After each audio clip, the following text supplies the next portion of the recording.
അനൂപ് നമസ്കാരം. നമസ്കാരം. അനൂപേ, കഴിഞ്ഞ ദിവസം നമ്മുടെ chief editor Shri Nandakumar sir നിങ്ങളുമായി സംസാരിച്ച ഒരു സംഭാഷണത്തിന് ശേഷമുള്ള ഒരു അനുബന്ധ വർത്തമാനമാണ് ഞാൻ നിങ്ങളോട് ചോദിക്കാനിരിക്കുന്നത്. നിങ്ങൾ ചെയ്ത നിങ്ങളുടെ കുടുംബ പ്രശ്നത്തിൻ്റെ ഒരു വീഡിയോ ശകലം ഞാൻ കാണുകയുണ്ടായി.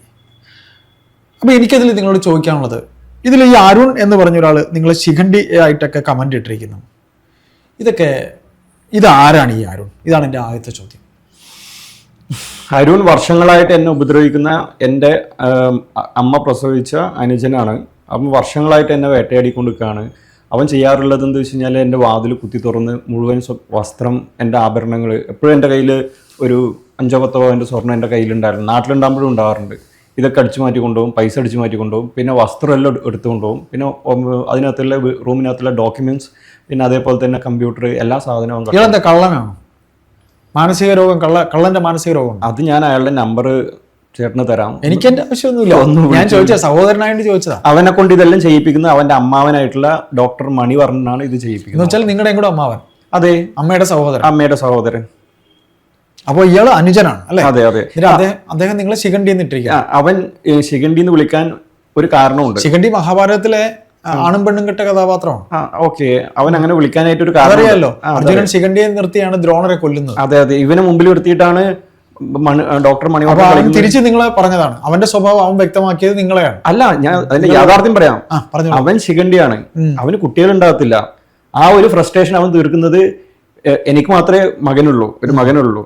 നിങ്ങൾ എത്ര പേരാണ് കുടുംബത്തില്? കുടുംബത്തിൽ 3 പേരാണ്. എല്ലാവരും ആണുങ്ങളാണോ? എല്ലാവരും ആണുങ്ങളാണ്. 3 ആണുങ്ങളാണ്. അതെ അതെ, 3. ബാക്കി 2 പേര് ജീവിച്ചിരിപ്പുണ്ടോ? 2 പേരുണ്ട്. അതിൽ ഒരെണ്ണാണ് ഇപ്പൊ മറ്റേ ആൾക്ക് നിങ്ങളോട് അടുപ്പമുണ്ടോ? മറ്റേ ആള് പാവാണ്. അവൻ വിദേശത്താണ്. അവൻ നല്ലൊരു പെൺകുട്ടിയെ കല്യാണം കഴിച്ച് അവിടെ ജോലി. ഏത് രാജ്യത്താ? സൗദി അറേബ്യയിലാണ്. നിങ്ങൾ മൂത്ത ആളാണോ? മൂത്ത ആളാണ്. അവര് ട്വിൻസ് ആണ്. പറഞ്ഞോളൂ. അപ്പൊ ആ ഫ്രസ്ട്രേഷൻ അവൻ തീർക്കുന്നത് എനിക്ക് ടെക്സ്റ്റ് മെസ്സേജ് അയച്ചുകൊണ്ടാണ്. ശിഖണ്ഡി. എത്ര വയസ്സിന് എളുപ്പമുണ്ട്? 4 വയസ്സിന് ഇളയത്. എന്ത് ജോലിയാണ് ചെയ്യുന്നത് അവിടെ? അവൻ പിന്നെ കുറച്ച് ബംഗാളികളെയും കൊണ്ട് ഈ റോഡിന്റെ ഓട ക്ലീൻ ആക്കല്, വഴി ക്ലീൻ ആക്കല്, കാട് വെട്ടുക. കാരണം എന്താ വെച്ച് കഴിഞ്ഞാല് കാസർഗോഡ്, കണ്ണൂർ ജില്ലയിലാണ് ഇവൻ ഈ പണിയെടുക്കുന്നത്. കാരണം എൻ്റെ ഭാര്യ വീട് കണ്ണൂർ ജില്ലയിലാണ്. കാസർഗോഡ് ആണെങ്കിൽ ഞാൻ ജനിച്ചു വളർന്ന സ്ഥലം. അപ്പൊ ഈ 2 സ്ഥലത്തും ഞാൻ വരാതിരിക്കാൻ വേണ്ടിയിട്ടാണ് ഈ 20 ബംഗാളികളെയും കൊണ്ട്. വിവാഹം കഴിച്ചിട്ടില്ലേ? മക്കളില്ല. അപ്പൊ അങ്ങനെ നിങ്ങൾ മനഃപൂർവ്വം അയാൾ പറയുന്നതാണ്. അയാളാണ് ശരിക്കും ശിഖണ്ഡി. അതെ, അത് നാട്ടുകാർക്കും എല്ലാവർക്കും അറിയാം, അവന്റെ ഭാര്യക്കും അറിയാം. എല്ലാവർക്കും താഴെ ഉണ്ടാകുന്ന സാധനം ഇവന് ചെവിക്കാനുള്ളത് ഇവിടെ 2 ഉണ്ടാവും. ശരി, നമ്മൾ എന്തായാലും അസഭ്യം പറയുന്നതിലേക്ക് പോകുന്നില്ല. അപ്പൂപ്പനെ കുറെ പൈസ കടം മേടിച്ച് പറ്റിച്ചു എന്ന് രാധ ടീച്ചർ പലരോടും പറയുന്നതായിട്ട് കേട്ടു. എന്താണ് അനൂപിൽ പറയുന്നത്? അതായത് നിങ്ങളുടെ അപ്പൂപ്പന്റെ കുറെ കാശ് കടം മേടിച്ചത് രാധ ടീച്ചർ നിങ്ങളുടെ അമ്മയാണല്ലേ? അതെ അതെ അതെ അതെ. അമ്മയ്ക്ക് എത്ര വയസ്സുണ്ട്? അമ്മക്ക് 60 വയസ്സുണ്ടാവും. ടീച്ചറായിരുന്നു? അതെ അതെ, ടീച്ചർ. ഏത് വിഷയം പഠിപ്പിക്കും? Social studies, history, geography. അതെ, ഹൈസ്കൂൾ അധ്യാപികയാണ്. അതെ അതെ. അച്ഛൻ എന്താ ജോലി? അച്ഛൻ ബാങ്കിലായിരുന്നു. ബാങ്കിൽ നിന്ന് റിട്ടയർ ചെയ്തതാണ്. അച്ഛൻ ജീവിച്ചിരിപ്പുണ്ടോ? ഉണ്ട്. അച്ഛൻ ഈ കാര്യങ്ങളൊന്നും ഇടപെടില്ലേ? അച്ഛൻ എന്ന് പറയുന്ന വ്യക്തി ഇന്ന് വരെ എന്നോട് സംസാരിച്ചിട്ടില്ല. എന്താണ് മൂത്ത പുത്രനായിട്ട് നിങ്ങളോട് അദ്ദേഹത്തിന് ഇത്ര വിരോധം? അതും വിരോധം എന്നല്ല, ഒരു സൈക്കോ ക്യാരക്ടറാണ്. അത് ഞാൻ കഴിഞ്ഞ വീഡിയോയിൽ ഞാൻ പറഞ്ഞിട്ടുണ്ടായിരുന്നു. അച്ഛനെ ഒരു ബ്രെയിൻ വാഷ് ചെയ്ത് വെച്ചിരിക്കുവാണ്. ബ്രെയിൻ വാഷ് അല്ല, ഇവർ രണ്ടുപേർക്കും തലക്ക് സുഖമില്ല. അതല്ലെങ്കിൽ ഇപ്പോ ചേട്ടനിപ്പോ എന്നെ അത്യാവശ്യം കുറച്ചു കാലമായിട്ട് അറിയാമല്ലോ, ഞാൻ ഇവിടെ കാണുന്നുണ്ട്. അതെ. അപ്പോ എന്നെ മാനസിക രോഗി എന്ന് പറഞ്ഞിട്ട് പരാതി കൊടുക്കണമെങ്കിൽ മാനസിക രോഗം ഉള്ള ഒരാൾ മാത്രമേ ഇത് ചെയ്യത്തുള്ളൂ. അല്ല, മാനസിക രോഗം ഇല്ലാത്തവരെ മാനസിക രോഗിയാക്കാനൊക്കെ പറ്റും. അത് 10 പേര് പറഞ്ഞാൽ ഭ്രാന്തനാവും. ഈ തനിയാവർത്തനം സിനിമയില്ലേ, ഞാൻ കണ്ടിട്ടുണ്ട്. പക്ഷേ എന്നെ അറിയുന്ന ഒരു 10,000-4,000 പേരുണ്ട്. അവരങ്ങനെ ഒരിക്കലും പറയത്തില്ലായിരുന്നു. ഈ 4 പേര് ഒഴികെ, അതായത് രാധ ടീച്ചർ. നിങ്ങൾ മയക്കുമരുന്നല്ല ഉപയോഗിക്കാറുണ്ട്? ഞാൻ ആ സാധനം ഇതുവരെ കണ്ടിട്ട് പോലുമില്ല. പക്ഷേ ചോദിച്ചു പോകുന്ന മദ്യം പിന്നെ വല്ലപ്പോഴും ഞാൻ ബിയർ അടിക്കാറുണ്ട്. വിരോധമൊന്നുമില്ല. രാത്രി ചിലപ്പോൾ ഞാൻ പിന്നെ ബിയർ അടിക്കാറുണ്ട്. അത് അടിക്കാത്ത ആരാളുള്ളത്? അത് ഞാൻ ഒറ്റയ്ക്ക് 6-7 വർഷമായിട്ട് ഇവിടെ താമസിക്കുന്നതാണ്. പക്ഷെ ഇവര് അയ്യപ്പട്ടൻ ഇപ്പൊ എന്നെ അത്ര കുറെ വർഷമായില്ല കാണുന്നുണ്ട്. എന്തെങ്കിലും ഒരു ദിവസം എന്നെ മദ്യപിച്ചിട്ട് അയ്യപ്പൻ ഒരിക്കലും കണ്ടിട്ടില്ല. അപ്പൊ എന്റെ ഒരു സംശയം, അപ്പൊ ഇത്തരത്തിൽ അമ്മ പറയുന്നു അപ്പൂപ്പന്റെ പൈസ മേടിച്ചോണ്ട് പോയി എന്ന് രാധ ടീച്ചർ പലരോടും പറയുന്നുണ്ട്. എന്താണ് അപ്പൊ അനൂപിന് അപ്പൂപ്പന്റെ നിന്ന് കാശൊക്കെ കടം മേടിച്ചിട്ടുണ്ടോ? പറയാം, അത് എനിക്കും കൂടി ക്ലാരിഫൈ ചെയ്യണം. ഇനി അതിനെ കുറിച്ച് പറയുന്ന സമയത്ത് ഞാൻ എൻ്റെ 21ാമത്തെ വയസ്സ് തൊട്ട് ഞാൻ സ്വന്തമായിട്ട് ബിസിനസ് ചെയ്യാൻ തുടങ്ങി. 22ാമത്തെ വയസ്സ് തൊട്ട്. അങ്ങനെ 25 വയസ്സാകുമ്പോഴേക്കും 22ാമത്തെ വയസ്സ് തൊട്ട് ഞാൻ മംഗലാപുരത്തുള്ള കോളേജുകളിൽ അഡ്മിഷൻ ചെയ്യുമായിരുന്നു.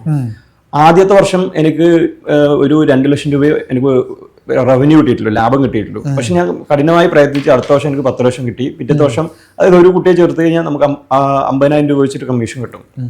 അപ്പോൾ 10 ലക്ഷം രൂപ ഉണ്ടാക്കാൻ വലിയ പണിയൊന്നുമില്ല. MBBS ആണെങ്കിൽ 1-2 ലക്ഷം രൂപ കിട്ടും. അപ്പോൾ ഞാൻ 50 അഡ്മിഷൻ അടുത്ത വർഷം ചെയ്തിട്ട് ഒരു 10 ലക്ഷം കിട്ടി. അതിൻ്റെ അടുത്ത വർഷം 100 ചെയ്തു. അങ്ങനെ എൻ്റെ കയ്യിൽ എല്ലാ വർഷവും ഒരു 20-25 ലക്ഷം രൂപ വരുന്ന സമയമായി. ഇപ്പോൾ 2010-ത്തെ കാര്യം ഞാൻ പറയുന്നത്, 15 കൊല്ലം മുമ്പത്തെ കാര്യമാണ്. അപ്പോൾ ഞാൻ ഈ 22ാമത്തെ വയസ്സിൽ ഞാൻ ഒറ്റയ്ക്ക് ജോലിക്ക് ബിസിനസ് കാര്യങ്ങൾ തുടങ്ങിയ സമയത്ത് ഞാൻ ഒരു ബന്ധുക്കളുടെ വീട്ടിലും ഞാൻ പോകാറില്ലായിരുന്നു. അപ്പൊ ഞാൻ അമ്മ എന്ന് വിളിച്ചത് ആകെ ഈ രാധ ടീച്ചറുടെ അമ്മയായിട്ടില്ല, അതായത് എന്റെ അമ്മൂമ്മേനെ മാത്രമാണ് അമ്മ എന്ന് വിളിക്കാറുള്ളത്. അവർ എൻ്റെ അടുത്ത് വളരെ സ്നേഹത്തിലാണ് പെരുമാറുന്നത്. അവരെ മാത്രമേ ഞാൻ എൻ്റെ ജീവിതത്തിൽ ഒരു അമ്മ എന്ന് ഞാൻ ഇതുവരെ വിളിച്ചിട്ടുള്ളൂ. അപ്പോൾ ഞാൻ അവരുടെ വീട്ടിലേക്ക് ഞാൻ പോകാതെ ഒരു 2-3 വർഷമായി. അപ്പോൾ അവരറിഞ്ഞു ഞാൻ നല്ല രീതിയിൽ ജീവിക്കുന്നുണ്ട്, നന്നായിട്ട് ജീവിക്കുന്നുണ്ട്. അന്ന് എനിക്ക് ഫുൾ ഓപ്ഷൻ ഇന്നോവയായിരുന്നു ഉണ്ടായിരുന്നു. അതായത് അന്ന് അതിന് 18.5 ലക്ഷം രൂപ ഉണ്ട്. ഞങ്ങളുടെ നാട്ടിൽ ഞാൻ ടൊയോട്ടോ ഷോറൂമിൽ നിന്ന് എടുക്കുന്ന സമയത്ത് അവിടുത്തെ അവർ തന്നെ പറഞ്ഞു എൻ്റെ പ്രായത്തിലുള്ളവരാണ് ആദ്യമായിട്ടാണ് ആ ഒരു വാഹനം വാങ്ങിക്കുന്നുള്ളത്. അപ്പം അങ്ങനെ ഇരിക്കുന്ന സമയത്ത് അപ്പൂപ്പനൊരു ആഗ്രഹം, എന്നെ ഒന്ന് കാണണം, നല്ല രീതിയിൽ നടക്കുന്നുണ്ടല്ലോ. അപ്പോൾ അപ്പൂപ്പൻ ചെറുപ്പത്തിൽ എന്നെ വിളിക്കാറുണ്ട് മാവുങ്കാൽ രാജാവ് ആണ് എന്നെപ്പോഴും വിളിക്കാറുണ്ടായിരുന്നു. വീട്ടുപേര് മാവുങ്കലാണോ? മാവുങ്കാൽ എന്നുള്ള സ്ഥലത്താണ് ഞാൻ താമസിച്ചുകൊണ്ടായിരുന്നത്. അപ്പോൾ അപ്പൂപ്പനൊരു ആഗ്രഹം, അങ്ങനെ എന്നെ ഒരു ദിവസം ഫോൺ ചെയ്തു. ഒരു 5 വർഷത്തിന് ശേഷം, ഞങ്ങൾ അവസാനമായിട്ട് കണ്ടതിന് ശേഷം 5 വർഷത്തിന് ശേഷം, ഒന്ന് കാണാൻ പറ്റുമോ മോനെന്ന് ചോദിച്ചു. ഞാൻ പറഞ്ഞില്ല, ഇത്രയും കാലം നിങ്ങൾ എവിടെയായിരുന്നു, ഇത്രയും കാലം എന്നെ നിങ്ങൾ വിളിച്ചോ? ഇല്ലല്ലോ, എനിക്ക് നിങ്ങളെ കാണണ്ട. അപ്പൂപ്പൻ ഒരു ദിവസം അമ്മൂമ്മേനും കൂട്ടിയിട്ട് മംഗലാപുരത്തേക്ക് വന്നു. വന്നിട്ട് പറഞ്ഞു ഞാനിവിടെ നിൽക്കുകയാണ്, എനിക്കൊന്ന് ഇവിടെ വന്നാൽ കാണാൻ പറ്റും. അന്ന് അപ്പോഴും ഞാൻ മംഗലാപുരത്താണ് അധികം ഉണ്ടാകാറ്. ഞാൻ പറഞ്ഞു പറ്റത്തില്ല, 5 കൊല്ലമായിട്ട് നമ്മൾ തമ്മിൽ ഒരു ബന്ധം. അങ്ങനെ വിരോധം ഉണ്ടാവാൻ കാര്യം അത് ഞാൻ അടുത്തൊരു വീഡിയോയിൽ ഞാൻ പറയാം. അതായത് ഞാൻ സ്വന്തമായിട്ട് ബിസിനസ് ചെയ്യുന്ന കാര്യം എല്ലാവർക്കും അത് ഇഷ്ടമില്ലായിരുന്നു. പക്ഷെ ഞാൻ വിജയിച്ചിട്ട് വരുവാണ് ഞാൻ ഇറങ്ങിയിട്ടുണ്ടായിരുന്നത്. അങ്ങനെ ഒരു ദിവസം അമ്മൂമ്മ എന്നെ വിളിച്ചിട്ട് പറഞ്ഞു, മോനെ എനിക്ക് തീരെ വയ്യ, ഒന്ന് ആശുപത്രി പോകണമായിരുന്നു, എന്നെ കൊണ്ടുപോകാൻ ഇവിടെ ആരുമില്ല. അപ്പം ഞാൻ പറഞ്ഞു ശരി നിങ്ങൾ വന്നോളൂ, ഞാൻ കൊണ്ടുപോകാം. പക്ഷെ ആ വീട്ടിലേക്ക് ഞാൻ വരത്തില്ല. പെരിയ ബസാർ എന്ന് പറയുന്ന സ്ഥലത്താണ് ഞങ്ങളുടെ വീടുള്ളത്, അവിടത്തേക്ക് നിങ്ങൾ വരണം. അവിടത്തേക്ക് വന്നു കഴിഞ്ഞാൽ എൻ്റെ വാഹനം ഉണ്ടാവും, അതിൽ കയറിയിട്ട് നമുക്ക് ആശുപത്രി പോകാമെന്ന് പറഞ്ഞു. ഞാൻ അവിടെ വണ്ടി നിർത്തിയിട്ടാകുമ്പോൾ പെട്ടെന്ന് ഒരാൾ വടിയും കുത്തി വന്ന് പിന്നെ ഫ്രണ്ട് ഡോർ തുറന്നിട്ട് അകത്ത് കയറി. ആര്? ഈ പറയുന്ന അപ്പൂപ്പൻ കുഞ്ഞിക്കണ്ണൻ നായർ. പിറകിൽ അമ്മൂമ്മയും കയറി. പിന്നെ അപ്പോഴും ഞാൻ ധിക്കാരം കാണിക്കുന്നത് ശരിയല്ലല്ലോ. ഒന്നുമില്ലെങ്കിൽ എന്നെ 4 വയസ്സ് വരെ അവരാണ് വളർത്തിയത്. ഞാൻ നേരെ വണ്ടി കല്ലറിക്കൽസ് എന്ന് പറഞ്ഞ ജ്വല്ലറി അറിയാലോ, കാഞ്ഞങ്ങാട്, അവിടെ വിട്ടു. എന്റെ സുഹൃത്തായിരുന്നു അതിന്റെ ഉടമ. എൻ്റെ കയ്യിൽ അപ്പോൾ ഫുൾ പൈസ ഉണ്ടായില്ല. എനിക്ക് എത്ര വളാന്ന് ഓർമ്മയില്ല. ഞാൻ പറഞ്ഞു അമ്മൂക്ക് ഇഷ്ടമുള്ള അത്രയും സ്വർണത്തിന്റെ വള വാങ്ങിച്ചോളൂ. അപ്പൊ എനിക്കൊന്ന് 2, 3, 4 എനിക്ക് എത്രയാന്ന് എനിക്ക് ഓർക്കുന്നില്ല, കാരണം ഞാനത് ഓർത്ത് വെച്ചിട്ടില്ല. ഇപ്പൊ 2 ദിവസമായിട്ടാണ് ഞാൻ ഇതെല്ലാം റീകളക്ട് ചെയ്യുന്നത്. നിങ്ങൾക്ക് ഇഷ്ടമുള്ള അത്രയും വള വാങ്ങിച്ചു പറഞ്ഞു. അപ്പൊ എനിക്കൊന്ന് 2-ൽ കൂടുതൽ എന്തായാലും ഉണ്ട്, 2, 3 ഞാൻ ഓർക്കുന്നില്ല അത്. അപ്പോൾ ഞാൻ പൈസ ഒന്നും എൻ്റെ കയ്യിലുണ്ടായിട്ടില്ല. അപ്പോൾ ഞാൻ എൻ്റെ ഓണർ സോണിയാണ്, എൻ്റെ ഫ്രണ്ടാണ്. സോണിയോട് ഞാൻ പറഞ്ഞു പിന്നെ അക്കൗണ്ട് നമ്പർ അയച്ചു തന്നാൽ ഞാൻ നാളെ മംഗലാപുരത്ത് ഇട്ടുതരാം. എന്നിട്ട് അപ്പൂപ്പനോട് പറഞ്ഞു നിങ്ങൾക്ക് എന്താ വേണ്ടത് ചോദിച്ചു. അപ്പോൾ പറഞ്ഞു എനിക്ക് അപ്പൂപ്പൻ അത്യാവശ്യം മദ്യപിക്കുന്ന ആളാണ്. അപ്പോൾ പറഞ്ഞു എനിക്കിഷ്ടം എന്താണെന്ന് നിങ്ങൾക്കറിയില്ലേ. അങ്ങനെ ഞങ്ങൾ നേരെ മലനാട് ബാറിലേക്ക് പോയിട്ട് അവിടുന്ന് അപ്പൂപ്പിന് കാറിലേക്ക് ഞാൻ അവിടെ നിന്ന് ഹോൺ അടിച്ചിട്ടാകുമ്പോൾ അവർ വന്നു. എന്നിട്ട് 2 പെഗ് അപ്പൂപ്പിന് കൊടുത്തു. ഇനി എന്താ അപ്പൂപ്പിന് വേണ്ടതെന്ന് ചോദിച്ചു. അപ്പോൾ പറഞ്ഞു ഒന്നും വേണ്ട. ഞാൻ പറഞ്ഞു എന്നാലും എൻ്റെ അടുത്ത് എന്തെങ്കിലും ഒരു സമ്മാനം വാങ്ങിക്കണം. അങ്ങനെ ഈ പ്ലാനറ്റ് ഉണ്ട് തൊട്ടടുത്ത്, അവിടെ പോയിട്ട് ഞാൻ പറഞ്ഞു ഒരു നല്ല എയർ കണ്ടീഷണർ കാറിൽ വെക്കുക പറഞ്ഞു. അയാളും മുഹമ്മദ് എന്ന് അയാളുടെ പേര്. അയാളോട് പറഞ്ഞിട്ടാകുമ്പോൾ അയാൾ പറഞ്ഞു ഒരു വണ്ടി സാധനം. ഞാൻ പറഞ്ഞു അക്കൗണ്ട് നമ്പർ അയച്ചു തന്നാൽ മതി, ഞാൻ പൈസ ഇട്ടുതരാം. അങ്ങനെ അതുമായിട്ട് ഞങ്ങൾ പെരിയ ബസാറിലുള്ള അപ്പൂപ്പൻ താമസിക്കുന്ന വീട്ടിൽ പോയിട്ട് ഞാൻ പറഞ്ഞു നാളെ AC വന്ന് ഫിറ്റ് ചെയ്യും. ഇനി എപ്പോഴും നിങ്ങൾ ഉറങ്ങുമ്പോൾ ഈ ചൂടത്ത് നിങ്ങൾ ഉറങ്ങാൻ പാടില്ല, ഈ തണുപ്പ് കൊണ്ട് ഉറങ്ങുമ്പോൾ നിങ്ങൾ രാത്രി എന്നെ ഒന്നും ഓർക്കണം. ഞാനത് ചെയ്തു കൊടുത്തിട്ട് ഞാൻ പോയി. പിന്നെ അപ്പൂപ്പിന് ഇത് ശീലമായി തുടങ്ങി. കാരണം എല്ലാ ഞായറാഴ്ചയും ഞാൻ ഫ്രീ ആയിട്ടുണ്ടാവും. അപ്പോൾ ഓരോ കാരണം പറയും, അമ്പലത്തിൽ പോകണം, അതല്ലെങ്കിൽ സ്നേഹം കൊണ്ടാ അമ്പലത്തിൽ പോകണം, അതിന്റെയൊക്കെ ഫോട്ടോസ് എൻ്റെ അടുത്തുണ്ട്. ഞാൻ ഇവരെയും കൊണ്ട്. എത്ര മക്കളാണ് അപ്പൂപ്പനും അമ്മൂമ്മയ്ക്കും? 5 പേര്. അമ്മാവന്മാരൊക്കെ ഉണ്ടോ? ഉണ്ട്. ഞാൻ നേരത്തെ അയ്യപ്പട്ടൻ ചോദിച്ച ചോദ്യത്തിലേക്ക് എത്തി. അപ്പോ ഇവരെയും കൊണ്ട് അപ്പൂപ്പിന് ഒരുവിധം എല്ലാ ബാങ്കിലും FD ഉണ്ട്, അവിടെ കിടപ്പുണ്ട്. കാസർഗോഡ് ജില്ലയിലെ സഹകരണ ബാങ്കും സകല ബാങ്കുകളിലെ FD കിടപ്പുണ്ട്. അപ്പൊ ഈ പലിശ കളക്ട് ചെയ്യാനായിട്ട് എപ്പോഴും പോകണം. അപ്പോ ഈ പറയുന്ന അമ്മാമാര് ഒന്നും പുള്ളിനെ സഹായിക്കാൻ വലിയ താല്പര്യമൊന്നുമില്ല, മാത്രമല്ല എപ്പോഴും വഴക്കുമാണ്.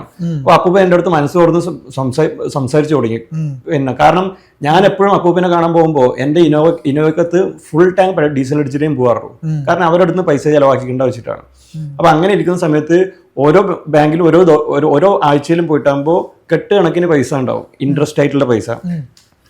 അങ്ങനെ ഇരിക്കുമ്പോൾ എൻ്റെ അടുത്ത് പറഞ്ഞു, നിനക്ക് എന്തെങ്കിലും പൈസ ആവശ്യമുണ്ടോ? ഞാൻ പറഞ്ഞു, എനിക്ക് നിങ്ങളെ പൈസ ഒന്നും ആവശ്യമില്ല പറഞ്ഞു. അങ്ങനെ പറഞ്ഞാൽ ശരിയാവില്ല, ഞാൻ നിനക്കൊന്നും തന്നില്ലല്ലോ ഒന്നുവരെ, നിനക്ക് ഞാൻ ഇതുവരെ ഒന്നും തന്നില്ലല്ലോ, നീ കുറച്ച് പൈസ ഈ പിന്നെ എൻ്റെ കാലശേഷം ഇവരെല്ലാം തല്ല് അടിച്ച് പിരിയുവരെല്ലാം. പിന്നെ ഈ 3 മക്കളെ കുറിച്ചിട്ട് അപ്പൂപ്പനെ തീരെ ഇഷ്ടമല്ല. ഇവര് തിന്നുന്നതിനേക്കാളും നല്ല നീ എടുത്തോ, നീ ഒന്നുമില്ലെങ്കിലും പിന്നെ നിനക്ക് ഇതുവരെ ഒന്നും തന്നില്ലല്ലോ. അപ്പൊ ഞാൻ പറഞ്ഞു, എനിക്ക് അന്ന് അപ്പൂപ്പന് ഒരു 7 വയസ്സുണ്ടാവും. മരിച്ചു പോയിട്ടൊരു കഴിഞ്ഞ ഡിസംബറിലാണ് മരിച്ചു പോയത്. അപ്പോൾ തൊട്ടായി പ്രശ്നം തുടങ്ങി പുകഞ്ഞു തുടങ്ങിയത്. അങ്ങനെ അപ്പൂപ്പൻ എന്ത് ചെയ്തു വെച്ച് കഴിഞ്ഞാൽ ഒരു ദിവസം എൻ്റെ കാറിനകത്ത് 2 ലക്ഷം രൂപ വെച്ചു, ഇത് നീ എടുത്തേ പറ്റുള്ളൂ പറഞ്ഞു. പിന്നെ അതൊരു ശീലായി. പിന്നെ എപ്പോ പുറത്തു പോയി കഴിഞ്ഞാലും അപ്പൂപ്പൻ കുറച്ച് കാശ് എൻ്റെ വണ്ടിക്കകത്ത് വെച്ചിട്ട് പോകും. അത് നിങ്ങൾ അടിച്ചു മാറ്റി എന്നുള്ള രീതിയിലായി. അതെങ്ങനെ വെച്ച് കഴിഞ്ഞാൽ അപ്പൂപ്പൻ വീതം വെക്കുന്ന സമയത്ത്, അത് മരിക്കുന്നതിന് മുന്നേ അപ്പൂപ്പൻ എല്ലാവർക്കും കൊടുത്ത പണവും കണക്കും കാര്യങ്ങളെല്ലാം കാണിച്ചു. അപ്പോൾ ആ കാണിക്കുന്ന സമയത്ത് എനിക്ക് തന്നത് 7.5 ലക്ഷം എന്നായിട്ടാണ് കാണിച്ചിട്ടുള്ളത്. പക്ഷേ അതിൻ്റെ എത്രയോ മേളിൽ വരും എനിക്ക് തന്നിട്ടുള്ള പൈസ. കാരണം നീ എടുത്തോ, നീ വാരിക്കോരി എടുത്തോ. കാരണം ഞാൻ എന്ന് മരിക്കും എന്ന് പറഞ്ഞ് ഇങ്ങനെ അട്ടേനെ പോലെ നോക്കി നിൽക്കുന്ന ഇവർക്ക് ഈ പൈസ കിട്ടിയിട്ട് എന്താകുന്നുണ്ട്. അപ്പം മരിക്കുന്നതിന് മുമ്പ് അപ്പൂപ്പൻ ഇത് എഴുതി ഓരോരാൾക്കും, വിൽപ്പത്രമല്ല, ഓരോരാൾക്കും കൊടുത്ത പൈസയുടെ കണക്ക് പോകുമ്പോൾ എനിക്ക് എന്തൊക്കെയോ തന്നിട്ടുണ്ടെന്ന് എല്ലാവരും അവിടെ ഒരു കരക്കമ്പിയുണ്ട്. അപ്പോൾ എത്ര തുക എന്ന് പറയുന്നത്, അതുകൊണ്ടാണ് ആ പാവം വെറും 7.5 ലക്ഷം രൂപയെ കൊടുത്തിട്ടുള്ളൂ എന്ന് പറഞ്ഞത്. അപ്പൊ അതിനെ പറയുന്നത് അപ്പൂപ്പന്റെ പൈസ അടിച്ചു മാറ്റി കൊണ്ടുപോയി. ഇനി അടുത്തത്, അപ്പൂപ്പൻ ഒരു ദിവസം എൻ്റെ അടുത്ത് പറഞ്ഞു, എന്നെ വിളിച്ചിരുമ്പോൾ ഞാൻ പറഞ്ഞു എറണാകുളത്താണ് ഉള്ളത്. അപ്പൊ അപ്പൂപ്പൻ പറഞ്ഞു എന്ത് ചെയ്യാം, ഞാൻ ഡ്രൈവ് ചെയ്യാം, ഏതാ വണ്ടി ചോദിച്ചു. അപ്പൊ ഞാൻ പറഞ്ഞു ബെൻസാണെന്ന് പറഞ്ഞു. അപ്പോൾ അപ്പൂപ്പൻ പറഞ്ഞ് എനിക്ക് ബെൻസിൽ യാത്ര ചെയ്യാൻ ഭയങ്കര ആഗ്രഹമുണ്ട് എന്ന് പറഞ്ഞു. ഞാൻ പറഞ്ഞു ഇപ്പോൾ വരാമല്ലോ. ഇവിടുന്ന് നേരെ കാസർഗോഡേക്ക് പോയി, ഞാൻ ഫുൾ ടാങ്ക് ഡീസൽ ഓടിച്ചിട്ട്. ആ വീട്ടിൽ ആദ്യമായിട്ട് അത്രയും വലിയൊരു ലക്ഷറി ബെൻസ് കാർ കൊണ്ടുപോകുന്നത് ഞാനാണ്. എൻ്റെ എല്ലാം ഫോട്ടോ ഉണ്ട്, ഞാൻ കാണിച്ചു തരാം. അപ്പോൾ പിന്നെ അതിൽ കയറ്റിയിരിക്കും. ഞാൻ പറഞ്ഞു ഇനി എന്താ വേണ്ടേ, ഒന്ന് ഇതിലെല്ലാം പെരിയ ബസാർ ഇതിലേക്ക് ഒന്ന് പോകണം. ആൾക്കാരൊക്കെ ശ്രദ്ധിക്കുകയാണ്. കാരണം ആ ഒരു വണ്ടി, പ്രീമിയം വണ്ടി അന്ന് ആ നാട്ടിൽ ആർക്കും ഇല്ലായിരുന്നു. അത് ഇപ്പോഴല്ല, 2016 നടന്ന സംഭവമാണ്. എന്നിട്ട് ഞാൻ പറഞ്ഞു, ഞാൻ ഇത്രയും ദൂരത്ത് നിന്ന് വന്നതല്ലേ, എന്തും വന്ന് നിങ്ങൾ വാങ്ങിക്കൂ, എൻ്റെ കയ്യിൽ നിന്ന് വാങ്ങിക്കൂ പറഞ്ഞു. അപ്പോൾ പറഞ്ഞു ഒന്നും വേണ്ട. ഞാൻ പറഞ്ഞു നിങ്ങൾ സമയം എങ്ങനെയാണ് കളയാതെ ചോദിച്ചു. അപ്പോൾ പറഞ്ഞു TV വേണ്ടിയിട്ടാണ്. ഞാൻ നോക്കുമ്പോൾ ഒരു തക്കാളിപ്പട്ടി പോലത്തെ ഒരു TV ആണ് അവിടെ ഉള്ളത്. ഞാൻ പറഞ്ഞു ഇത് മാറ്റാം, നേരെ ആ ബെൻസ് കൊടുത്തിട്ട് വീണ്ടും ഈ പ്ലാനറ്റ് പോയിട്ട് വീണ്ടും ഒരു LCD TV, അന്ന് LED TV ഇറങ്ങിയിട്ടില്ല. ഞാൻ പറഞ്ഞു അവിടുത്തെ ഏറ്റവും നല്ലൊരു TV ഇതാ, ആ TV വാങ്ങിച്ചു കൊടുത്തിട്ട് ആണ് ഞാൻ തിരിച്ചു പോകുന്നത്. അപ്പൊ അവർക്ക് എന്നെ അത്രയും നല്ല ഇതായിരുന്നു. പിന്നെ അവർക്ക് ഒരു അമ്പലത്തിൽ പോകണമെങ്കിലോ ഒരു ആശുപത്രി പോകണമെങ്കിലോ അപ്പൂപ്പന്നെ കാശ് വാങ്ങിച്ചെന്നാണ് കള്ളം പറഞ്ഞത്. കള്ളമല്ല പറഞ്ഞത്, അദ്ദേഹം എനിക്ക് അദ്ദേഹം തന്നതിനെ ഈ നാട്ടുകാർ പറഞ്ഞു, നിങ്ങൾ അദ്ദേഹത്തെ, നാട്ടുകാരല്ല ബന്ധുക്കളെടുത്ത് ഈ പറയുന്ന അരുണും അവന്റെ അമ്മയും പറഞ്ഞെടുക്കാം. അവന്റെ അമ്മ നിങ്ങളുടെ അമ്മ? അതെ. അപ്പൊ ഇതിൽ എനിക്ക് ചോദിക്കാനുള്ളത്, അടുത്ത ഒരു കാര്യം കൂടെ എനിക്ക് ചോദിക്കാനുണ്ട്. അനൂപിന്റെ കയ്യിൽ നയാ പൈസ ഇല്ലാതെ തെണ്ടി തിരിഞ്ഞ് നടക്കുന്നു എന്ന് രാധ ടീച്ചർ അനൂപിന്റെ പല ബന്ധുക്കളോടും ഇങ്ങനെ പോലും പറയുന്നതായിട്ട് കേട്ടു. എന്താണ് അനൂപിന്റെ ജോലി? അതൊരു എൻ്റെ ഒരു ചോദ്യമാണ്. പിന്നെ 30 ലക്ഷം രൂപ ചിലവാക്കി മൊബൈൽ ആപ്ലിക്കേഷൻ ഉണ്ടാക്കിയെന്നും ഇന്നലെ അനൂപ് സാറുമായിട്ട് സംസാരിച്ചപ്പോൾ പറഞ്ഞു. ശരി ആവട്ടെ, ഒരു ഇങ്ങനെ ആണ് താങ്കൾ പറഞ്ഞത്. ഒരു കമന്റ് ഇട്ടു, എവിടെ നിന്നാണ് അനൂപിന് ഇത്രയും പണം? അനൂപ്, അത് ഇതൊരു ചോദ്യമാണ്, എവിടെ നിന്നാണ് ഈ 30 ലക്ഷം രൂപ? 2009 തൊട്ട് ഇത് താങ്കൾ ഈ സംസാരിക്കുന്നത് താങ്കളുടെ ദേശത്തെ താങ്കളുടെ നാട്ടുകാർ ഇത് കേൾക്കും എന്നുള്ള ധാരണയോട് തന്നെയാണ്. അതെ പറഞ്ഞോളൂ. ഞാൻ 16 വർഷമായിട്ട് ഇൻകം ടാക്സ് അടക്കുന്ന ആളാണ്. അയ്യപ്പേട്ടന് അറിയായിരിക്കും, 5 ലക്ഷം രൂപ ഒരു വർഷം വരുമാനം അക്കൗണ്ട് ത്രൂ ഉള്ളവരൊന്നും ഇൻകം ടാക്സ് അടക്കണ്ട. തീർച്ചയായിട്ടും 2009 എന്ന് വെച്ചാൽ 16 കൊല്ലം മുമ്പാണ്. അന്ന് എനിക്ക് 22 വയസ്സാമത്തേ ഉള്ളൂ. 2018 കൊറോണ വരുന്നതിന് മുന്നത്തെ വർഷം ഞാൻ അടച്ചിട്ടുള്ള 75,000 രൂപയാണ്. പക്ഷേ ആ 75,000 അടക്കണമെങ്കിൽ എനിക്ക് ഏകദേശം ഒരു 20-25 ലക്ഷം രൂപ വരുമാനം ഉണ്ടാവും. പ്ലസ് എൻ്റെ ഇൻകം ടാക്സ്, എൻ്റെ വരുമാനത്തിലെ കമ്മീഷനിൽ ഒരു പകുതി പൈസയും ഞാൻ എൻ്റെ അമ്മയുടെ അക്കൗണ്ടിലേക്കാണ് ഇട്ട് കൊടുത്തിട്ടുള്ളത്. അതുകൊണ്ട് അമ്മയും ഇൻകം ടാക്സ് അടക്കേണ്ടി വന്നു. ജീവിതത്തിൽ ആദ്യമായിട്ട് ഇൻകം ടാക്സ് അടക്കേണ്ടി വന്നു. 2018 കൊറോണ വരുന്ന സമയമാകുമ്പോൾ ഞാനിവിടെ എറണാകുളത്ത് വന്നതാണ്. എറണാകുളത്ത് വന്നിട്ട് ചെറിയൊരു സമയം കൊണ്ടാണ് കൊറോണ വന്നത്. അപ്പൊ എനിക്കൊരു ബ്രേക്ക് കിട്ടി. അപ്പോൾ ഈ 8-9 വർഷം ഇത്രയും പൈസ ഇൻകം ടാക്സ് അടക്കണമെങ്കിൽ എന്തെങ്കിലുമൊക്കെ എൻ്റെ കയ്യിൽ മിച്ചം ഉണ്ടാവില്ലേ. പ്ലസ് ഇപ്പൊ എന്താണ് ജോലി എന്നല്ല ചോദിക്കുന്നത്. ഞാൻ ഏകദേശം ഒരു 1000 പേർക്ക് മുദ്ര ലോൺ ആക്കി കൊടുത്തു ഈ കൊറോണ സമയത്ത്. അതിന്റെ പ്രൊജക്ട് റിപ്പോർട്ടും കാര്യങ്ങളൊക്കെ ചെയ്യുമായിരുന്നുള്ളൂ. ചെറിയ എന്റെ പേപ്പർ വർക്കും കാര്യങ്ങൾക്കും 2000 രൂപ 4500 രൂപയാണ് ഞാൻ ഒരാളുടെ നിന്ന് വാങ്ങിക്കാറ് പേപ്പർ വർക്ക് ചെയ്യുന്നത്. അതിന്റെ പ്രൊജക്ട് റിപ്പോർട്ടും പ്രൊജക്ഷനും പിന്നെ അപ്ലിക്കേഷൻ ഫോം എല്ലാം നമ്മൾ ചെയ്തു കൊടുക്കുമായിരുന്നു. കാരണം ആ സമയത്ത് വേറെ ആർക്കും തൊഴിലില്ലാത്തൊരു സമയമാണ്. അപ്പൊ ഞാൻ അതിന് വേണ്ടിയിട്ട് ഒരു ഫേസ്ബുക്കിൽ ഒരു പേജ് ഉണ്ടാക്കിയിട്ടുണ്ടായിരുന്നു. അതിൽ ഒരു 25,000 ഫോളോവേഴ്സ് എനിക്കുണ്ട്. അവർക്കെല്ലാം എന്നെ അറിയാം. അതിൽ ഏകദേശം ഒരു 1000-ഓളം പേർക്ക് ഞാൻ മുദ്ര ലോൺ കിട്ടാനായിട്ട് സഹായിച്ചു. എന്തെങ്കിലും സ്വയം തൊഴിലോ ആട് വളർത്തലോ കോഴി വളർത്തലോ. കാരണം ആ സമയത്ത് വേറെ ഒരു തൊഴിലില്ലാത്ത. അപ്പോ ഇതിന്റെ പേപ്പർ വർക്ക് ചെയ്യുന്ന ആൾക്ക് 2500 രൂപ കൊടുക്കും. എനിക്ക് ഈ ഫോൺ അറ്റൻഡ് ചെയ്ത് ഇവർ കൗൺസിലിംഗ് ചെയ്യേണ്ട ആവശ്യം മാത്രമേ ഉള്ളൂ. അപ്പൊ എനിക്ക് 2000 രൂപ എനിക്ക് കിട്ടും. ഒരു ദിവസം 100-ൽ കൂടുതൽ കോള് വരുമായിരുന്നു. ആ 100 പേര് ഞാൻ ബാങ്കിലേക്ക് പറഞ്ഞേക്കും. അതിലൊരു 10 പേരെ ബാങ്ക് പോകത്തുള്ളൂ. അതിലൊരു 5 പേർക്ക് അപേക്ഷ ഫോം കിട്ടും. അതിലൊരു 3 പേര് എനിക്ക് പൈസ അടക്കും. അപ്പൊ എനിക്ക് എത്ര ഒരു ദിവസം 6000 രൂപയായി. ഈ 6000 രൂപ വെച്ചിട്ട് ഒരു 25 ദിവസം ആകുമ്പോൾ തന്നെ അതിൽ 1.5 ലക്ഷം രൂപയില്ലേ എനിക്ക് എന്തുകൊണ്ടറിയില്ല. പണത്തിന് ഒരു കുറവും ദൈവം വരുത്തിക്കാറില്ല. എപ്പോഴും എന്റെ കയ്യിൽ കാശുണ്ടാവും. നല്ല ലക്ഷറി ലൈഫാണ്, കാറും കാര്യങ്ങളും അതും ഇത്. എന്നെ അയ്യപ്പേട്ടൻ അറിയാലോ, കുറച്ച് കണ്ടിട്ടുണ്ട്. ഒരു നിറഞ്ഞ ജീവിതമാണ്. അതെ, വളരെ സന്തോഷമായിട്ട് ഞാൻ ജീവിക്കുന്നുണ്ട്. പിന്നെ ഞാൻ മുമ്പ് ജോലി ചെയ്ത കമ്പനിയിൽ എനിക്ക് ഞാൻ പറഞ്ഞല്ലോ 75,000 രൂപ ഇൻകം ടാക്സ് അടക്കുന്നുണ്ടായിരുന്നു എന്ന് പറഞ്ഞില്ലേ. ആ കമ്പനിയിൽ എല്ലാവർക്കും അറിയാം, എന്റെ ബന്ധുക്കൾക്കെല്ലാം ഇപ്പൊ അറിയാം ഞാൻ ഏത് കമ്പനിയിലും. ആ കമ്പനി എൻ്റെ ഈ പ്രൊജക്ട് കണ്ടിട്ട്, ഞാനിപ്പോൾ ഒരു IT കമ്പനി തുടങ്ങിയിട്ട് ഈ ലോകത്ത് ഏത് രാജ്യത്തും ഒരു വ്യക്തി സ്വന്തം ജീവിത പങ്കാളിയെ കണ്ടെത്താൻ ആയിട്ട് ഗൂഗിളിൽ സെർച്ച് ചെയ്യുന്ന ആൾക്കാരുടെ എണ്ണം 100 കോടിയാണ് ഒരു ദിവസം. ആ ട്രാഫിക് മൊത്തം ഞാൻ ഉണ്ടാക്കിയ എൻ്റെ മൊബൈൽ ആപ്ലിക്കേഷനിൽ വന്നിട്ടുണ്ടെങ്കിൽ ഒരു ദിവസം 1 കോടി ആൾക്കാരെങ്കിലും വന്നിട്ടുണ്ടെങ്കിൽ ഒരാൾ വെച്ചിട്ട് 100 രൂപയാണ് എങ്കിലും ഞാൻ ചാർജ് ചെയ്യും. വെറും 100 രൂപ ചാർജ് ചെയ്യുന്നുണ്ടെങ്കിൽ തന്നെ എത്ര പൈസ. ഞാൻ കോടികളെ കുറിച്ച് സംസാരിക്കാറില്ല, എനിക്ക് താല്പര്യമില്ല. അപ്പൊ ആ ഒരു കാര്യം, ഈ ഒരു പ്രൊജക്ട് എൻ്റെ കയ്യിലുള്ളതുകൊണ്ട് അവരെല്ലാ മാസം നീ എന്തെങ്കിലും തിരിച്ച് ഞങ്ങളുടെ കമ്പനി തന്നെ ജോലിക്ക് വരണം, വേറെ കമ്പനിയിൽ പോകരുത് എന്നുള്ളതുകൊണ്ട് എനിക്ക് മാസം അക്കൗണ്ട് ത്രൂ ഒരു 50,000 രൂപ എനിക്ക് സാലറി ആയിരുന്നു. അത്രയും പോരാ ചെയ്യപ്പെട്ട എനിക്ക് ഒരു ദിവസം ജീവിക്കാൻ ആകെ ഒരു 100-300 രൂപ ആവശ്യമുള്ളൂ. അപ്പം ഞാൻ ചോദിക്കുന്നത്, നമ്മുടെ സംസാരം നമുക്ക് ജസ്റ്റ് ഒന്ന് അവസാനിപ്പിക്കാം, ഇനിയും എൻ്റെ തുടർക്കഥകളുണ്ടാവും. അപ്പോൾ അനൂപേ, എന്താണ് ഈ അനുജൻ അരുണിന് ഇത്രയും താങ്കളോട് പക ഉണ്ടാകുന്നതിൻ്റെ കാരണം? പക ഉണ്ടാകാൻ കാരണം എൻ്റെ ഞാൻ അവിടെ കാസർഗോഡ് ജില്ലയിൽ താമസിക്കുന്ന സമയത്ത് ഞാൻ ഏകദേശം ഒരു 10ഓളം കാറ് പുതിയത് വാങ്ങിച്ചിട്ടുണ്ടായിരുന്നു. ഇവനെ കൊണ്ട് ഇന്നും ഒരു വാഹനം വാങ്ങിക്കാനോ ഒരു നല്ലൊരു ജീവിതം നയിക്കാനോ വീട്ടുകാരെല്ലാരും കൂട്ടി ഒരു ഭക്ഷണം കഴിക്കാൻ പോകാനോ ഇതിനൊന്നും ഇന്നും പറ്റിയിട്ടില്ല എന്ന് എനിക്കറിയാം. അപ്പൊ അന്നൊന്നും എൻ്റെ മുമ്പിൽ നിൽക്കാനുള്ള ഗഡ്സ് പോലും ഇല്ലാത്ത ഈ മൂട്ട പോലത്തെ സാധനങ്ങളൊക്കെയാണ് ഇപ്പൊ മറ്റേ ഞാഞ്ഞൂലും തലവെക്കുന്നു പറ്റില്ല, ഇപ്പൊ തലവൊക്കിയിട്ട് ഇങ്ങനെ നിൽക്കുന്നുള്ളത്. കാരണം പിന്നെ അത് കൂടാതെ ഇവന് ഫുള്ള് ഫണ്ടിങ്ങും സപ്പോർട്ടും എല്ലാം കൊടുക്കുന്നത് ഈ ഡോക്ടർ മണിവർണ്ണനാണ്. അത് നമ്മൾ അല്പം മുമ്പ് സംസാരിച്ചപ്പോൾ ഈ അനുജന്റെ സ്വഭാവത്തെ കുറിച്ച് പറഞ്ഞു, അനുജൻ എന്തുകൊണ്ടാണ് ഇങ്ങനെ കാണിക്കുന്നത് പറഞ്ഞു. അപ്പൊ ഈ മണിവർണ്ണൻ എന്ന് പറഞ്ഞ അമ്മാവനാണ് ഇതെല്ലാം തെറ്റിക്കുന്നത്. അതെ, അമ്മാവനാണ്. ഈ അമ്മാവനാണ് നിങ്ങൾ പറഞ്ഞ ആ കൊലപാതകത്തിന്റെ ആളല്ലേ? അതെ, അതിപ്പോ പിന്നെ പോലീസ് അന്വേഷിക്കുന്നുണ്ട്. ആ പെൺകുട്ടിയുടെ അമ്മയും മിസ്സിംഗ് ആണ്. നിങ്ങൾ നായർ തറവാടായിരിക്കും? അതെ അതെ, നായർ തറവാട്. അപ്പൊ അതുകൊണ്ടാണ് ഈ ആദിവാസിയൊക്കെ എങ്ങനെ ചെയ്തെന്ന് പറയുന്നത്. അതെ, അന്ന് വീട്ടില് 10-20ഓളം ജോലിക്കാരുണ്ടാവുമായിരുന്നു. അപ്പൊ വർഷം ഏതായിരുന്നു? 1989 അല്ലെങ്കിൽ 90. അന്ന് ഈ പറയുന്ന പോലെ പോലീസൊക്കെ ഉള്ളല്ലേ? അന്ന് സർക്കാർ തന്നെ നയനാർ സർക്കാരാണെന്നാണ് എനിക്ക് തോന്നുന്നത്. 87-89 അല്ലേ? അന്ന് അവിടുത്തെ ലോ ആൻഡ് ഓർഡർ എല്ലാം തീരുമാനിക്കുന്നത് ഞങ്ങളുടെ തന്നെ ബന്ധുവായിട്ടുള്ള അന്നത്തെ ഒരു DSP ആയിരുന്നു. അതുകൊണ്ട് കേസും കാര്യങ്ങളെല്ലാം. അപ്പൊ ആ ഒരു പഴയ, അപ്പൊ നിങ്ങൾ അനുജനെ കുറിച്ച് പറഞ്ഞാൽ നമുക്ക് ഇനിയും ഒരുപാട് കാര്യം പിന്നെയും കുറ്റം പറഞ്ഞെന്ന് പറയും. അതുകൊണ്ട് വേണ്ട, നമ്മൾ ആ തുടക്കത്തിൽ പറഞ്ഞുകൊണ്ട് അനുജന്റെ ഈ ഒരു സ്വഭാവ വൈകൃതത്തെ കുറിച്ച് ഇനി കൂടുതൽ പറയണമെന്ന് എനിക്ക് അല്ല. ഇപ്പോ ഈ കമന്റ് വന്ന സ്ഥിതിക്ക് എനിക്ക് അതിന് ഉത്തരം പറഞ്ഞേ പറ്റത്തുള്ളൂ. പറഞ്ഞോളൂ. അതിനകത്ത് വേറൊരു കാര്യം കൂടി പിന്നെ ഉണ്ട്, ഒന്ന് അയ്യപ്പെട്ടെന്ന് നോക്കാവോ? നീ ആദ്യം ഡോക്ടർക്ക് കൊടുക്കാനുള്ള പണം തിരിച്ചു കൊടുക്കൂ പാണ്ട.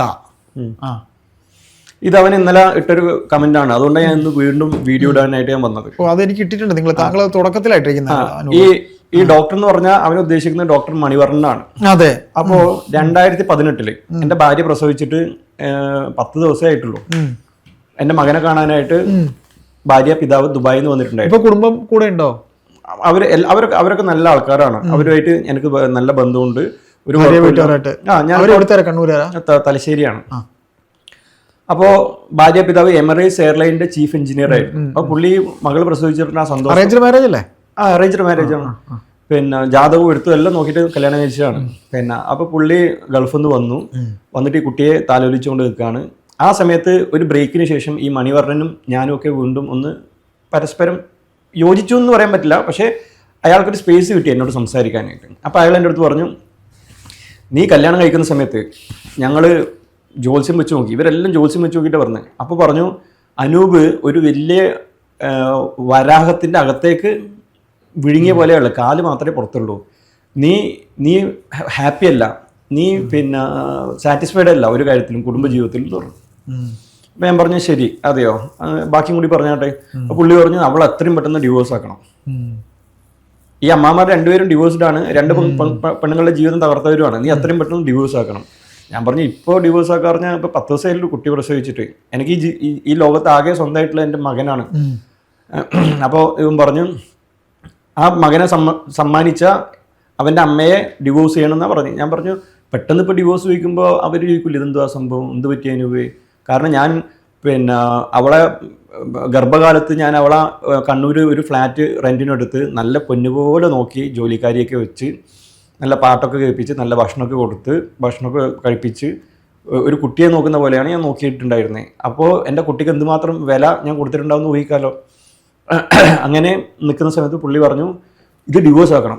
അപ്പോൾ ഞാൻ പറഞ്ഞു ശരി, ഐഡിയ കൊള്ളാം, എങ്ങനെ ഡിവോഴ്സ് ആക്കും. അപ്പോൾ ആ സമയത്ത് ഞാൻ കണ്ണൂരുള്ള ഒരു പോലീസ് ഓഫീസർക്ക് ഒരു ഇഗ്നിസ് കാറ് ഞാൻ സമ്മാനമായിട്ട് വാങ്ങിച്ചു കൊടുത്തിട്ടു. അന്ന് അതിന് 6 ലക്ഷം രൂപ ആയിട്ടുണ്ട്. അയാൾ ആ കാറ് കൊടുത്തിട്ട് ഞങ്ങളുടെ വീട്ടിലേക്ക് വരെ വന്നിരുന്നു. ഈ പറഞ്ഞ രാവിലെ മേടിച്ചു കൊടുത്തോ? അല്ല, അയാൾ എനിക്കൊരു കാര്യം ചെയ്തു തന്നു. പറഞ്ഞോളൂ. ഒരുത്തനെ പിടിച്ചിട്ട് ഒരു കച്ചറാക്കുന്ന ഒരുത്തന്നെ അവനെ പിടിച്ച് 19 ദിവസം ജയിലിലിട്ടു. ശരി, പറഞ്ഞോളൂ. അപ്പോൾ അതിന് അയാൾ പറഞ്ഞു, എന്താ നിങ്ങൾക്ക് സമ്മാനം വേണ്ടത്. എന്നെ ഇറിറ്റേറ്റ് ചെയ്യുന്ന ഒരുത്തനായിരുന്നു. ഒരു കോമ്പറ്റീഷൻ ആയിരുന്നു ബിസിനസ്. അതിപ്പോൾ അവനും അറിയാം, പിന്നെ ഞാൻ അറിഞ്ഞുകൊണ്ട് തന്നെയാണ് ചെയ്തത്. അപ്പോൾ അയാൾ വന്നിരുന്നു, അനൂപേ ഇത്രയും വിലപിടിപ്പുള്ള സമ്മാനം കൊടുത്ത നിങ്ങളുടെ ആ മാതാപിതാക്കളെയൊക്കെ ഒന്ന് കാണണം, ആ വീടൊക്കെ ഒന്ന് കാണണം. കാരണം അയാൾ എപ്പോഴും അപ്പുറത്തെ വീട്ടിലത്തെ ഒരാളുടെ കാറായിരുന്നു തൽക്കാലത്തേക്ക് ഉപയോഗിക്കുക. അപ്പോൾ ഒരു ദിവസം കാറ് ചോദിക്കുമ്പോൾ അത് എൻ്റെ ആവശ്യത്തിന് വരുമ്പോഴാണ് അയാൾ കാറ് കൊടുത്തിട്ടില്ല. അതുകൊണ്ട് ഇയാൾ ഓട്ടോ വിളിച്ച് വരേണ്ടി വന്നു. അപ്പോൾ ഞാൻ പറഞ്ഞു, നിങ്ങൾക്ക് എന്താ വൈകി എന്ത് കാരണം? അപ്പോൾ പറഞ്ഞു, എന്താ ചെയ്യുക, കാറ് കിട്ടിയില്ലായിരുന്നു. ഞാൻ പറഞ്ഞു, ഞാൻ പറഞ്ഞ കാര്യം ചെയ്തിട്ടുണ്ടെങ്കിൽ ഞാൻ നിങ്ങൾക്കൊരു ഇഗ്നിസ് കാറ് മേടിച്ചിട്ട്, ഇപ്പോഴും ആ കാറുണ്ട്, അയാൾ ഇപ്പോൾ റിട്ടയർ ആയി ഒരു 3 മാസം മുന്നേ. അപ്പോൾ ഈ കാര്യങ്ങളൊക്കെ പുള്ളിക്കറിയാം, ഡോക്ടർ മണിവർണ്ണൻ അറിയാം. അപ്പോൾ എൻ്റെ അടുത്ത് പറഞ്ഞു, എൻ്റെ ഭാര്യ വീട്ടിലും അയാൾ വന്നിട്ടുണ്ട്. അപ്പോൾ മണിവർണ്ണൻ പറഞ്ഞു, പിന്നെ നിനക്ക് അത്രയും കണക്ഷൻസ് ഉണ്ടല്ലോ, മാത്രമല്ല KK രാഗേഷ് ഉണ്ടല്ലോ, ഇപ്പോഴത്തെ ജില്ലാ സെക്രട്ടറി, അവരൊരു ദിവസം അന്ന് ഇരിട്ടിയിൽ പ്രളയം വന്നിട്ടാകുമ്പോൾ അവിടുത്തെ കുടുംബങ്ങളെല്ലാം മറ്റേ ഇതിലേക്ക് മാറി താമസിച്ചിട്ട് ക്യാമ്പിലേക്ക് പോകും. അപ്പൊ അന്ന് കണ്ണൂർ KFCയുടെ മേളിലാണ് എൻ്റെ ഓഫീസ്. അപ്പൊ ഇവരെല്ലാം ബക്കറ്റ് പിരിവിന് വന്നിട്ടാകുമ്പോൾ ഞാൻ ചോദിച്ചു എത്രയാ വേണ്ടേ ചോദിച്ചു. അപ്പൊ പറഞ്ഞു, പിന്നെ ഒരു 500 കിട്ടിയാൽ കൊള്ളാന്ന് പറഞ്ഞു. ചോദിച്ച അവിടുത്തെ ലോക്കൽ സെക്രട്ടറി പ്രമോദേട്ടനാ ചോദിച്ചു. അപ്പൊ ഞാൻ പറഞ്ഞു, ഈ 500 കിട്ടിയാൽ ശരിക്കും അവിടെ എത്തുമോ, എത്ര പേരുണ്ട് അവിടെ ചോദിച്ചു. അപ്പൊ പറഞ്ഞു 1000 പേരുണ്ട്. ഞാൻ പറഞ്ഞു 1000 പേർക്ക് വേണമെന്ന വസ്ത്രവും അടിവസ്ത്രവും അവർക്ക് വേണമെന്ന ഭക്ഷണത്തിന്റെ അരിയും ഞാൻ തരാം, പക്ഷെ ഞാൻ പറഞ്ഞു വിടുന്ന ജീപ്പിൽ വേണം നിങ്ങൾ കൊണ്ടുപോകാൻ. അങ്ങനെ ഞാൻ എനിക്ക് പരിചയത്തിന്റെ ജീപ്പ് വിളിച്ചു. ആ സമയത്ത് KK രാജേഷേട്ടൻ വന്നു. ആരാണ് താങ്കൾ എന്നുള്ള പറഞ്ഞ് കൈ കൊടുത്തു. ഞങ്ങൾ ഒന്നിച്ച് നിന്നുള്ള ഫോട്ടോ ഒക്കെ എടുത്തു. അതൊക്കെ ഞാൻ ഫേസ്ബുക്കിലേക്ക് ഇട്ടു. ആ സൗഹൃദം ഇപ്പോഴും ഉണ്ട്. എനിക്കൊരു ആവശ്യം വന്നു കഴിഞ്ഞാൽ തിരുവനന്തപുരത്ത് പോയി കഴിഞ്ഞാൽ പുള്ളിയാണ് മുഖ്യമന്ത്രിയുടെ പ്രൈവറ്റ് സെക്രട്ടറി, ജില്ലാ സെക്രട്ടറി ആയി. പക്ഷേ വേറൊരാളുണ്ട്, പ്രദീപേട്ടനാണ് ഇപ്പോഴത്തെ പ്രൈവറ്റ് സെക്രട്ടറി. എനിക്കറിയാം, ഇവരെല്ലാം എനിക്കറിയാം, മറ്റേ ശബരീഷിനെയും ഇവരെല്ലാവരും എനിക്കറിയാം. അപ്പോൾ ഞാൻ പോകുന്നുണ്ടോ 2 ആഴ്ച കഴിഞ്ഞിട്ട് കാണാനായിട്ട്. അപ്പൊ ഈ ഒരു കണക്ഷൻ വെച്ചിട്ട് ഇയാളുടെ പേരിൽ നീ ഒരു കേസ് ഇടും, ഒരു കള്ള കേസ് ഇടും. അപ്പൊ ഇയാൾക്ക് തിരിച്ചു പോയിട്ടില്ലെങ്കിൽ ഇയാളുടെ ജോലി പോകും. പുള്ളിക്ക് അവിടെ അത്യാവശ്യം നല്ല സാലറി ഇല്ല. പുള്ളിയാണ് എമിറേറ്റ്സ് എയർലൈനിന്റെ എഞ്ചിൻ സർവീസ് ചെയ്തിട്ട് സീൽ ചെയ്യുന്ന ആള്. അപ്പൊ എന്തായിരിക്കും, പുള്ളിക്ക് എയർപോർട്ടിനകത്ത് കാർ ഓടിച്ച് കയറ്റാനുള്ള പെർമിഷൻ ഉണ്ട്. അപ്പൊ ഞാൻ പറഞ്ഞു, അത് കൊള്ളാം, ആളുടെ പേരിൽ കേസ് ഇടണോ അല്ലേ. ഇത് എന്റെ ഭാര്യ പിതാവ് കേൾക്കണം, എനിക്ക് നിങ്ങളോടും കൂടി എനിക്ക് പറയാനുള്ളതാണ്. മുമ്പ് നടന്ന കാര്യങ്ങളാണ് ഇത്. മണിവർണ്ണനാണ് പറഞ്ഞത്, നിങ്ങളോട് വലിയ സ്നേഹത്തിൽ ചിരിച്ച് സംസാരിക്കുന്ന മണിവർണ്ണനാണ് നിങ്ങളോട് എൻ്റെ അടുത്ത് പറഞ്ഞിട്ടുണ്ടായിരുന്നത്, നിങ്ങളെ കേസിൽ കൊടുക്കണം. അപ്പൊ ഞാൻ പറഞ്ഞു, പുള്ളി എത്ര സന്തോഷത്തോടു കൂടിയിട്ട് വന്നതായിരിക്കും മകളുടെ കുഞ്ഞിനെ കാണാൻ. ആ സന്തോഷവേളയിൽ ഈ കുഞ്ഞിന്റെ അച്ഛന് ഇങ്ങനെ ഒരു കേസ് കൊടുക്കുക എന്ന് പറഞ്ഞാൽ അത് പുള്ളിക്ക് താങ്ങാൻ പറ്റുമോ? ഇല്ല, നമ്മൾ ഈ സമയത്ത് ദയ വിചാരിച്ചിരുന്നിട്ട് കാര്യമില്ല.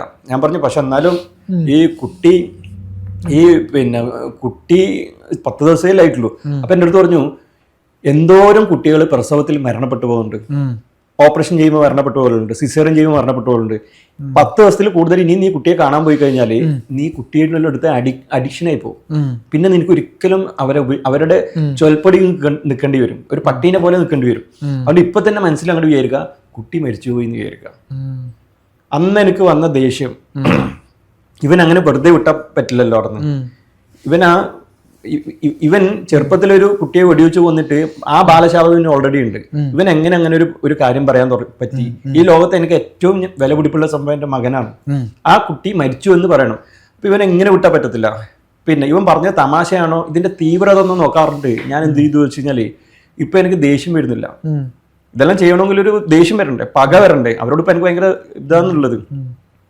അതുകൂടാതെ എനിക്ക് കുറച്ച് സാമ്പത്തികത്തിന്റെ പൈസ അറേഞ്ച് ചെയ്യാനുണ്ട്. കാരണം എന്താ വെച്ച് കഴിഞ്ഞാല് പിന്നെ എനിക്കൊരു 4-5 ലക്ഷം രൂപ എന്തിനാ ഈ കാർ വാങ്ങിക്കാനുള്ള സംഭവം തന്നെ. ഏത് ഇഗ്നിസ് കാർ വാങ്ങിച്ചിട്ട് ഞാൻ പറഞ്ഞു ഒരുത്തന്നെ പാക്ക് ചെയ്യാനുണ്ട്. അവൻ പുറത്തിരുന്ന അപകടമാണ്. അവനെ കണ്ണൂർ സെൻട്രൽ ജയിലിലാക്കിയാൽ മാത്രമേ എനിക്ക് റെസ്റ്റ് എടുക്കാൻ പറ്റുള്ളൂ. അപ്പൊ എന്നോട് ചോദിച്ചു എത്ര പൈസ വേണമെന്ന് ചോദിച്ചു. ഞാൻ പറഞ്ഞു എനിക്കൊരു 5 ലക്ഷം രൂപയാണ് ആവശ്യമുള്ളത്. 1 മിനിറ്റ് കഴിയുമ്പോഴേക്കും എന്റെ അക്കൗണ്ടിലേക്ക്, ഞാൻ സ്ക്രീൻഷോട്ട് കാണിച്ചിട്ട് എന്റെ അക്കൗണ്ടിലേക്ക് 3 ലക്ഷം രൂപ ഇട്ടു. ഇത് അഡ്വാൻസ്. ഇതിന് ഈ പാപം ചെയ്യാൻ, ഈ ബാലശാപം കിട്ടാൻ. ഇതിന് ഭാര്യ പിതാവ് എന്ന് പറഞ്ഞാൽ പിതാവിന്റെ സ്ഥാനത്തുള്ള ആള് തന്നെയാണ്. ഒരു കന്യകയെ കല്യാണം കഴിപ്പിച്ച് തരിക എന്ന് പറഞ്ഞാൽ അയാൾ വളർത്തിയ 25 വർഷം വളർത്തിയ മകളെ തരിക എന്ന് പറഞ്ഞിട്ടുണ്ട് കന്യകാദാനം. ആ പുള്ളീനെ ഞാൻ തീരാ തലവേദനാക്കി കൊടുക്കണം. എന്നാലല്ലേ എന്റെ കുട്ടീനെ കാണുമ്പോൾ അവർക്ക് ദേഷ്യം വരുള്ളൂ. കാരണം ഇവന്റെ സന്തതിയല്ലേ. ഇങ്ങനെയൊക്കെയുള്ള ബുദ്ധി ഇങ്ങനെ പറയുമ്പോൾ നിങ്ങൾ അത് ചെയ്യാൻ മുതിർന്നായിരുന്നു? അല്ല, അതിനുള്ള ദണ്ഡന അവന് കൊടുത്തു.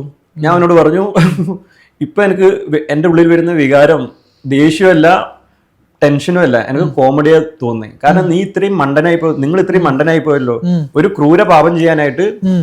ഞാൻ എന്നിട്ട് പിന്നെ ഞാൻ എന്റെ പുള്ളിയോട് പറഞ്ഞു എന്റെ 3 ദിവസം ഇതിനു വേണ്ടിയിട്ട് ചാറ്റ് ചെയ്തിട്ട് പുള്ളി കളഞ്ഞു വാട്സപ്പിൽ ഓടിയിട്ട്. ഞാൻ പറഞ്ഞു ഇതെല്ലാം നിങ്ങൾക്ക് പറഞ്ഞു തരുന്നത് നിങ്ങളുടെ പിറകിൽ ഒരാളുണ്ട്, അയാളുടെ പേരാണ് മധു, പുള്ളിന്റെ ജ്യേഷ്ഠൻ. കാരണം തെളിവല്ലേ, പോലീസിൽ പറയാൻ പറ്റൂല. എന്തിനെന്നേ ഇത് ഈ വെറുതെ കണ്ട ചെയ്യാൻ പറ്റിയതിനെയും ആരെങ്കിലും പേന കൊല്ലമുണ്ട് AK-47 ഉപയോഗിക്കുമോ? അത് വിരലോണ്ട് പിടിച്ചാൽ തീരുന്ന സാധനമേ. തീർച്ചയായിട്ടും. അപ്പൊ ഞാൻ എന്ത് ചെയ്തു വെച്ച് കഴിഞ്ഞാലേ എന്തായാലും ഈ പിന്നെ 3 ലക്ഷം തന്നല്ലോ, ഞാൻ അതിൽ നിന്ന് 1 ലക്ഷം രൂപ തിരിച്ചിട്ട് കൊടുത്തു. എന്റെ 2 ലക്ഷം രൂപ എന്റെ 3 ദിവസം കളഞ്ഞതിന് ഞാനൊരു പിഴയായിട്ട് കൂട്ടിന്ന് വെച്ചത്. ഇനി മേലാൽ ഇതുപോലത്തെ പാവം ചെയ്യാനായിട്ട് ഇവൻ ആരോടും പറയാൻ പാടില്ല. കാരണം പൈസ പോയാലേ അത് പഠിക്കത്തുള്ളൂ. ഞാൻ പറഞ്ഞു ഇപ്പൊ എനിക്ക് ദേഷ്യമല്ലേ തോന്നുന്നുണ്ട്, എനിക്ക് ചിരിയെ വീഴുന്നില്ല. ഇത്രയും ഡാഷ് ആയി പോയാലും നമ്മൾ ഈ തുടക്കത്തിൽ ഇത്രയും സംസാരിച്ച ഈ വിഷയത്തിലേക്ക് വരണമെങ്കിൽ ഇത്രയും കഥ പറഞ്ഞാലേ അത് എത്തുള്ളൂ അല്ലെ ഈ പറയുന്ന. എന്നിട്ട് ഞാൻ പറഞ്ഞു അവർക്ക് ഒരു ഫോട്ടോ അയച്ചു കൊടുത്തു. ഇപ്പോഴും അതുണ്ട്. തകഴിയുടെ ഒരു പുസ്തകമുണ്ട്, ചിറകൊടിഞ്ഞ കിനാക്കൾ. സമയം കിട്ടുമ്പോ അതൊന്ന് വായിക്കാം ബൈ എന്ന് പറഞ്ഞു. പിന്നെ ഞാൻ എന്റെ ഓപ്പറേഷനും കാര്യങ്ങളൊക്കെ ആയിട്ട് പോയി. അപ്പൊ ഇതിനെ പറയുന്നേ ഡോക്ടറോട് മേടിച്ച പൈസ ആദ്യം നീ കൊടുക്കുന്നു പറയുന്നത്. അത് ഞാൻ അവന് കൊടുക്കാൻ സൗകര്യമില്ല. എന്റെ 3 ദിവസം കളഞ്ഞതിന് എന്റെ ഫീസായിട്ട് കൂട്ടിക്കോ. ഇനി മേലാലോൻ ഇതുപോലത്തെ ബാലശാപം ചെയ്യാൻ പാടുമില്ല. ഏതായാലും ഈ വിഷയം ഇവിടെ കൊണ്ട് തീരുന്നില്ല, തുടർന്ന് നമുക്കിരിക്കാം. മറ്റു കാര്യങ്ങൾ നിങ്ങളുടെ കുടുംബ വിഷയമാണ്, നിങ്ങൾ പറഞ്ഞിട്ടാണ് നമ്മളിതൊരു ഒരു പ്ലാറ്റ്ഫോമിൽ സംസാരിക്കുന്നത്. അപ്പോൾ നമുക്ക് തുടരാം. നിങ്ങൾ പറയുകയാണെങ്കിൽ നമുക്ക് ഇതിന് തുടർന്ന് സംസാരിക്കാം. ഇത് ഇവിടെ കൊണ്ടൊന്നും തീരത്തില്ല. ഇത് അയ്യപ്പനും കോശിയും സിനിമ കണ്ടിട്ടില്ലേ, അത് ചെറുത്. ഇത് ഇനിയും ഏതായാലും രക്തബന്ധമല്ലേ, അത് പറഞ്ഞാൽ തീരുന്നതല്ലേ എന്ന് പുറത്തു നിൽക്കുന്ന ഒരാളെന്ന രീതിയിൽ ഞാൻ ചോദിക്കുന്നു. രക്തം കുടിക്കാൻ നടക്കുന്നവരൊന്നും രക്തബന്ധുക്കളല്ല, അവർ പിശാചുക്കളാണ്. അവരാ ദംഷ്ട്ര കുത്തി കഴിക്കാൻ ചെയ്യേണ്ടേ നിയമത്തിന്റെ സഹായത്തോട് കൂടിയിട്ട് പോലീസിന് ഉപയോഗിച്ചു. ഏതായാലും തലയ്ക്ക് വെളിവും വെളിച്ചവും നിങ്ങളുടെ ബന്ധുക്കൾക്ക് ഉണ്ടാകട്ടെ എന്നൊരു പ്രത്യാശ ഞാൻ നിങ്ങൾക്ക് വേണ്ടി നേരുന്നു.